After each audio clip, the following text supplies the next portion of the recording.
Hello అండి, welcome to my channel. ఈరోజు మన ఛానల్లో మామిడికాయ పులిహోర ఎలా తయారు చేసుకోవాలో చూపిస్తాను. ముందుగా మామిడికాయ పులిహోర కోసం మామిడికాయ ముక్కల్ని కొంచెం పచ్చిమిరకాయలు ఉప్పు వేసుకుని మిక్సీలో మెత్తగా ఆడుకోవాలి.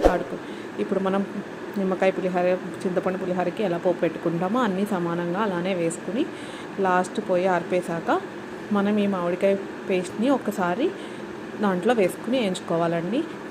ఈ సమ్మర్ సీజన్లో మామిడికాయ ఈవినింగ్ వరకు ఉండాలి, పాడవకుండా ఉండాలి అంటే ఇలా వేయించుకుంటే బాగుంటుంది. పచ్చిదైనా కలుపుకోవచ్చు, కానీ బట్ ఈ సీజన్లో ఇలా చేసుకుంటే కనుక చాలా బాగుంటుంది, టేస్టీగా కూడా ఉంటుంది.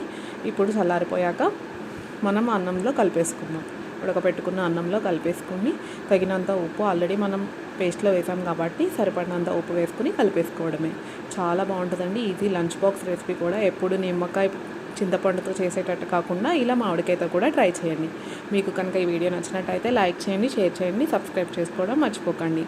Thanks for watching.